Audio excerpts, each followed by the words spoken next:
আমি শর্মিন নিশাদ স্বাগত জানাই হালখাতা ইউটিউব চ্যানেলে। করোনায় জলবায়ু ও পরিবেশে পরিবর্তন, শওকত হোসেন।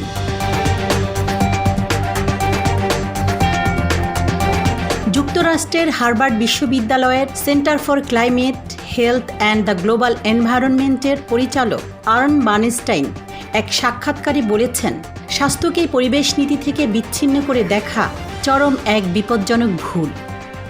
সেখানে প্রশ্ন আসতে পারে, সংক্রামক রোগ হিসেবে করোনা ভাইরাসের সঙ্গে জলবায়ু পরিবর্তনের কি কোনো সম্পর্ক রয়েছে? যার জবাব হলো না, প্রত্যক্ষ কোনো সম্পর্ক নেই।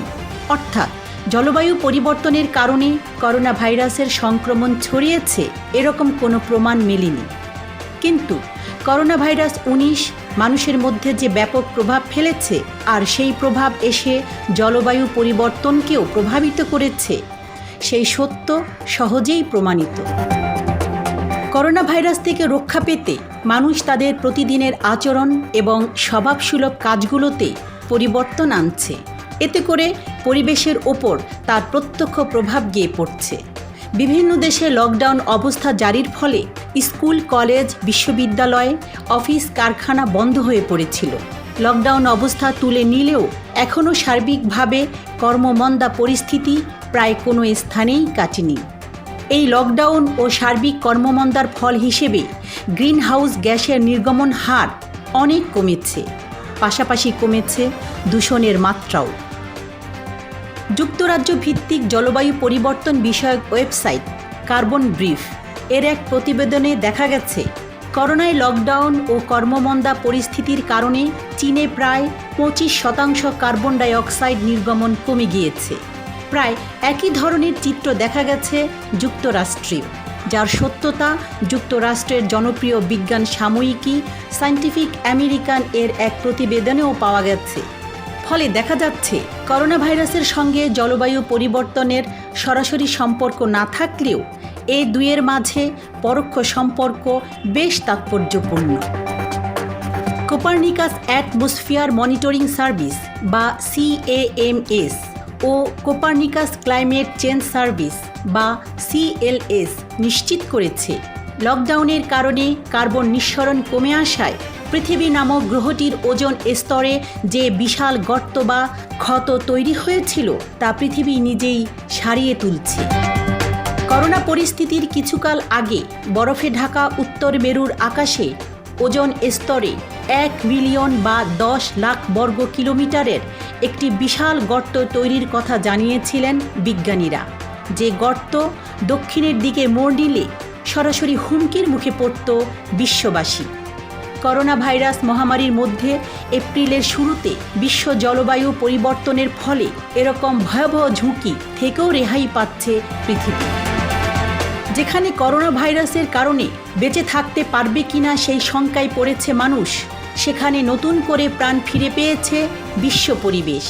সমুদ্রের মাছ, ডলফিন সহ শত সহস্র প্রাণ যেন মানুষের থাবা থেকে এই প্রথম স্বাধীন হলো। মানুষের পদচারণা না থাকায় সমুদ্রের পাড়ে গজিয়েছে নতুন নতুন লতা, ঘাস, গুল্ম আর ছোট ছোট অজস্র গাছপালা। একইভাবে পৃথিবীর আকাশ তার আসল রূপ যেন ফিরে পেয়েছে। অনেক দেশেরই ঘোলাটে আকাশ স্বচ্ছ নীলবর্ণ ধারণ করেছে। পৃথিবীর পাখিরা যেন এই প্রথম শিকারীর ভয় থেকে গাছ থেকে গাছে, ফুল থেকে ফুলে, এক দেশ থেকে আরেক দেশে একেবারে নতুন বাতাসে প্রাণ খুলে উড়ে উড়ে বেড়াচ্ছে। দূষণমুক্তের ফলে যে সকল দেশে এরকম দৃশ্য কম বেশি দেখা গেছে, সে সকল দেশের মধ্যে চীন, ইতালি, ভারত, ফ্রান্স, স্পেন ও পর্তুগাল অন্যতম। এছাড়া নেদারল্যান্ড, যুক্তরাজ্য সহ ইউরোপের উত্তরাঞ্চলও এর মধ্যে রয়েছে। ডিসেম্বর 2019 তারিখে চীনের উহান থেকে এই ভাইরাসের বিস্তার শুরু হলেও বাংলাদেশে এর প্রভাব দেখা দিয়েছে মার্চ 2019-এর মাঝামাঝি সময় থেকে। করোনা ভাইরাসে সংক্রমণ ও সংক্রমণ পরবর্তী উচ্চ ঝুঁকিতে রয়েছে বাংলাদেশ। বিশ্ব পরিস্থিতির এই সংকটময় মুহূর্তে স্বাভাবিকভাবেই বাংলাদেশের মানুষের মধ্যেও ভর করেছে করোনা আতঙ্ক এবং উদ্বেগ। ফলে ঢাকাসহ বড় শহরগুলোতে বিশ্বের অন্যান্য দেশের মতো এখানেও লকডাউন পরিস্থিতি জারি ছিল। তখন অনেকটাই ফাঁকা পড়েছিল শহরগুলোর ব্যস্ত পরিসরও। অন্যান্য দেশের মতো বাংলাদেশেও লকডাউন তুলে নিলেও মানুষের জীবন ফিরে পায়নি এখনও স্বাভাবিক গতি। ফলে লকডাউন ও তার পরবর্তী কর্মমন্দা পরিস্থিতির কারণে অনেকটাই হ্রাস পেয়েছে পরিবহনের ক্ষতিকর ধোঁয়া। এতে করে কমেছে ঢাকাসহ বড় বড় শহরের বাতাস ও শব্দের দূষণ, যে দূষণ মুক্তির কারণে স্বাস্থ্য ঝুঁকি থেকে কিছুটা হলেও রেহাই পাচ্ছে এবং আরও রেহাই পেতে থাকবে ঢাকা নগরবাসী। যদিও বিশ্বের সবচেয়ে দূষিত বায়ুর দেশের তালিকায় ভারত ও চীনের পরে বাংলাদেশের অবস্থান রয়েছে। অন্যদিকে বড় শহরগুলোর মধ্যে দূষণের দিক দিয়ে বিশ্বের রাজধানী ঢাকার অবস্থান তৃতীয়। আর ইন্টারন্যাশনাল গ্লোবাল বার্ডেন ডিজিজ প্রজেক্টের প্রতিবেদনে বিশ্বে মানুষের মৃত্যুর ক্ষেত্রে বায়ু দূষণকে 4 নম্বরে দেখানো হয়েছে। বায়ু দূষণের কারণে বিশ্বে প্রতি বছর 55 লাখের বেশি মানুষ মারা যায়। পরিবেশ বিশেষজ্ঞরা বলছেন, কার্যকরী পদক্ষেপ ও জনসচেতনতা না বাড়ালে ভবিষ্যতে ভয়াবহ বায়ু দূষণে পড়তে পারে বাংলাদেশ। বিশ্বব্যাংক ও বাংলাদেশ পরিবেশ অধিদপ্তরের এক প্রতিবেদনে ঢাকার বায়ু দূষণের প্রধান কারণ হিসেবে এ শহরের চারপাশে অবস্থিত ইটভাটাকে বিশেষভাবে চিহ্নিত করা হয়েছিল। করোনায় শহরের যানবাহন, শহরের আশপাশের নানাবিধ কারখানা বন্ধ থাকলেও এখানকার ইটভাটাগুলো বন্ধ ছিল না। সে কারণে করোনায় ঢাকা ও তার আশপাশের এলাকায় বায়ু দূষণ মুক্তি আংশিক ঘটলেও সেটা আশানুরূপভাবে ঘটেনি। এত কিছুর পরেও বিশেষজ্ঞদের মতে ঢাকার বাতাসের দূষণ বেশ খানিকটাই কমেছে। আন্তর্জাতিক মান অনুসারে বায়ুর মান 0 থেকে 50 থাকা মানে বায়ু স্বাস্থ্যকর, 50 থেকে 100 হচ্ছে সহনীয় অবস্থা, 100 থেকে 150 সংবেদনশীল, 150 থেকে 200 অস্বাস্থ্যকর, 200 থেকে 300 খুবই অস্বাস্থ্যকর এবং 300 থেকে 500 হচ্ছে বিপজ্জনক অবস্থা। সেখানে স্বাভাবিক সময়ে ঢাকায় বায়ু দূষণের মাত্রা 250 থেকে 300 পর্যন্ত থাকে। এর এক জরিপে দেখা গেছে করোনার মধ্যে পরপর কয়েকদিন ঢাকার বায়ু দূষণের মাত্রা ছিল 157 থেকে 195 এর মধ্যে। সুতরাং বলাই যায় জীবনযাত্রাকে থমকে দেয়া করোনা ভাইরাস প্রকৃতিতে যেন আশীর্বাদ হয়ে এসেছে। অন্যদিকে পৃথিবীর দীর্ঘতম সমুদ্র সৈকত কক্সবাজারেও নেই কোনো কোলাহল। সৈকতের বুকে জনমানবের পদচারণা না থাকায় নীরবে সবুজ গালিচা তৈরি করায় ব্যস্ত সাগরলতা। সবুজ এ গালিচায় ফুটেছে অগণিত জাতের নাম না জানা বাহারি রঙের সব ফুল। বাসা বেঁধেছে লাল কাঁকড়া, শামুক, ঝিনুক ও গাং কবুতরের দল। সাগর পাড়ে রয়েছে কচ্ছপের অবাধ বিচরণ। সমুদ্রের বিশাল বেলাভূমিতে ঘুরে বেড়াচ্ছে কচ্ছপের দল। বালুর মধ্যে ডিম পাড়ছে তারা। বিপন্ন প্রজাতির তালিকায় থাকা সামুদ্রিক এ কচ্ছপ পরিবেশের ভারসাম্য রক্ষায় বিশেষ করে খাদ্য শৃঙ্খল বজায় রাখতে গুরুত্বপূর্ণ ভূমিকা পালন করছে। এছাড়া সাগরের ময়লা আবর্জনা খেয়ে পানি পরিষ্কার রাখতে সাহায্য করে এসব কচ্ছপ। অন্যদিকে বহু বছর পর সমুদ্রে ডিগবাজিতে মেতেছে ডলফিন।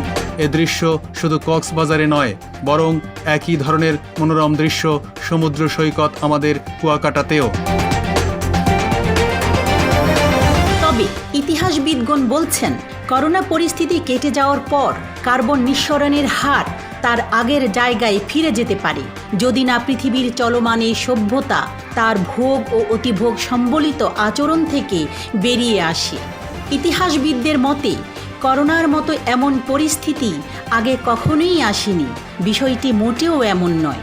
ফলে এই ভাইরাসের প্রাদুর্ভাব কেটে গেলে মানুষ যদি আবার আগের মতোই তার বল্গাহীন জীবনে ফিরে যায়, তাহলে কার্বন নিঃসরণমুখী নিম্নমুখী আর হয়তো থাকবে না, যদি না রাষ্ট্রগুলো করোনার এই দুঃসময় থেকে শিক্ষা নিতে পারে। গত 29 এপ্রিল 2020 তারিখে জাতিসংঘ মহাসচিব অ্যান্থনিও গুতেরেস আন্তর্জাতিক জলবায়ু সম্মেলনে ভিডিও কনফারেন্সে দেয়া এক বক্তব্যে আহ্বান জানিয়ে বলেন, করোনা পরিস্থিতি থেকে শিক্ষা নিয়ে পৃথিবীকে আরও বাসযোগ্য করে তুলতে হবে। এ সময় তিনি আরও বলেন, এই সংকট মোকাবেলায় প্রয়োজন সাহসী ও সহযোগিতামূলক নেতৃত্ব। তিনি আরও বলেন, শ্রেষ্ঠতর পৃথিবী গড়তে বিরল এক যুগ পেয়েছেন বিশ্বনেতারা।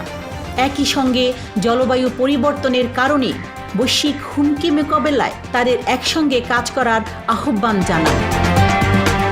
এছাড়া মহামারী থেকে বিশ্বকে রক্ষা করতে হলে মানুষের নিরাপদ, স্বাস্থ্যসম্মত ও সহিষ্ণু পৃথিবী গড়ে তোলারও আহ্বান জানান জাতিসংঘ মহাসচিব। সবশেষে বলা যায়, খুব কম সময়ের মধ্যেই মানুষের আচরণের ভেতরে আমূল পরিবর্তন ঘটছে বটে, কিন্তু সেই পরিবর্তন কতকাল স্থায়ী হবে সেটা এখন বড় প্রশ্ন। নিজেদের স্বার্থে পরিবেশ সচেতন হওয়ার কিংবা পরিবেশ নিয়ে ভাবনা চিন্তা করবার নতুন এই সুযোগ আমরা দীর্ঘমেয়াদে কাজে লাগাতে পারবো কিনা সেটিই এখন দেখবার বিষয়।